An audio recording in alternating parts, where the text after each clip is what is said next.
we're back here. We're going to continue what we were talking about beforehand. Now, religion in schools. You're talking about Fellowship of Christian Athletes, very good group. We were all probably part of it while we were in high school. Maybe not him.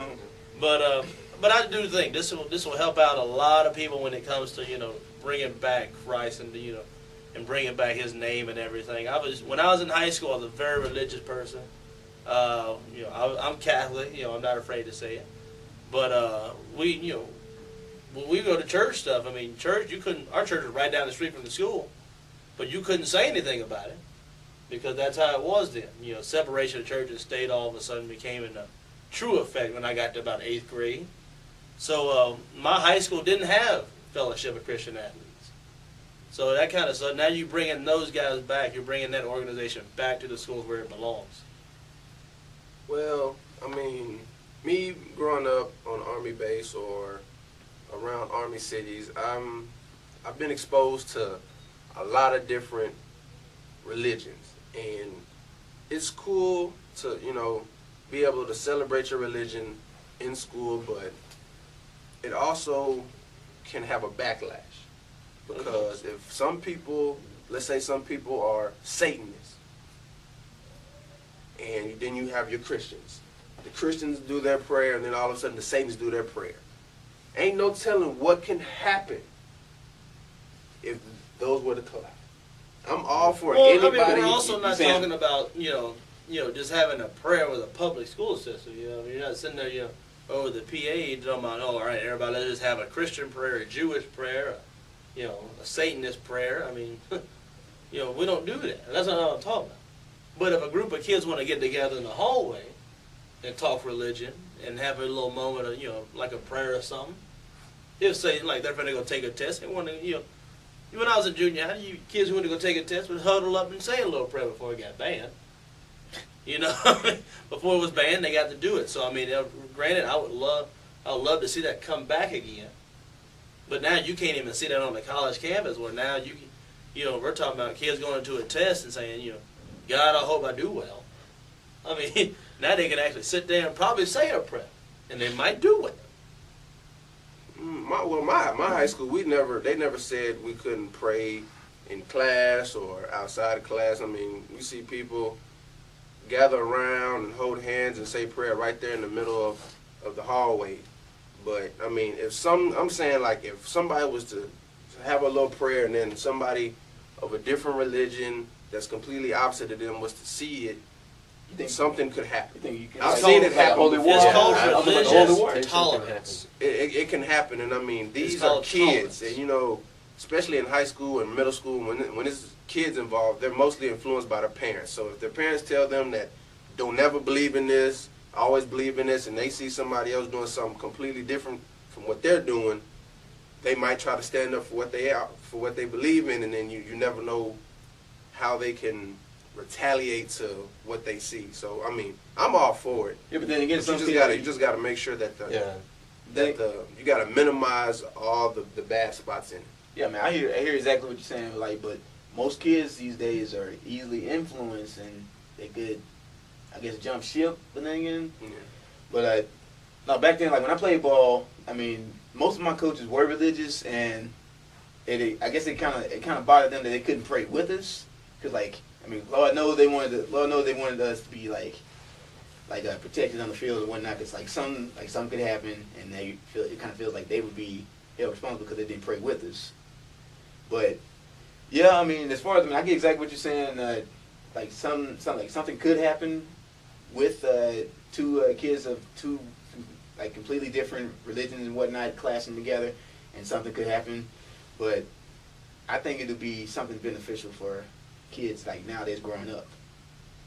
Yeah, and I think I definitely agree with you. In my high school there was a coach that was a basketball coach, and he was strong, devoted Christian, and he wasn't, every time that he would have practice, he would always tell the guys, after the practice they would talk about, let's go out and maybe have a party or something, just go out and just drive around, act crazy and act a fool, and he would direct his closing statements to not directly to a Christian or kind of religious aspect, but a smart thing to do, like a smart message that athletes can understand, especially as kids. you shouldn't be focused on going out and having fun with your friends, doing something stupid that's going to get you in later on in trouble in life. So he would focus on, doing good in your grades in school, practicing well on your sport whenever you play, doing the things you love to do. And, and it was good, it was good, but people would still take it the wrong way. And so, people got offended by it. And now that coach is not coaching anymore at our high school anymore. So, people, they went to their parents, they complained. Parents went to the school board. School board said, fire him. So now he's gone. And so I've seen both ways work. But it's just hard. I mean, I know some coaches get fired for it. And I'm not saying it's a good thing if they get fired at all. I didn't like it because he was one of the best coaches we had. Winning record every year. So. I had a special topic about relationships, but I'm gonna keep talking about this religion thing. I remember one time we at a football. A lot of teams before sporting events pray, even whether you're allowed to or not to. Football, basketball. I'll just name those. Track, because those are the ones I played. Yeah. And I remember one specific time when I was in 8th grade, there was two kids that were of a completely different religion. So usually when everybody huddles up, drop to one knee and get ready to pray, they pretty much outsiders because they weren't part of the same somewhat religion that everybody else was. So it's kind of a good thing to bring it back, but it's also somewhat bad because you got to understand that everybody's not going to be the same, so it's going to make them seem like outsiders. Mm-hmm. And then, so you gotta be careful with how you do it. It all depends on how they do it. Now, as far as individual prayer, like he said, I'm all for it. I mean, it's you, and your because God. I mean, you got to realize I'm not saying that. Like I said before, it's not you sitting there saying, all right, guys, on the PA system after the pledge at some point, okay, now we're going to have a prayer for all the Christians. Yeah. We're going to have a prayer for all the Jewish. Well, we're not going to do that. That's what I'm talking about. But bringing the religion back, allowing kids to have that safety net of saying they could pray in school. Because right now, really, you can't do that in school. Out in the open, that is. Yeah, that's what because there's people who do it, but people really don't see it or comment on it. Now you're saying, right now, I can sit at the lunch table and have a group prayer over food. And that's what I'm saying, that's a great thing to do. You know what I mean? Or even at the beginning of the day, sit there in a classroom before class starts and have a prayer before class saying, just praying for a good and safe day. But not sitting there saying, okay, now granted, I know there's atheists out there. There's the agnostics and stuff like that, But really and truly, I can't say, for those who are atheists, may not want to pray, because they don't believe in God. They believe in but they believe in something. something. So they can pray to something. Or they can give thanks to something. The fact is that giving thanks in the middle of the school day is a good thing to do. And I would love to see that happen more in the public school system. Because right now, I mean, really, because you can't profess what you believe in and expect everybody else to understand you when you get outside of school.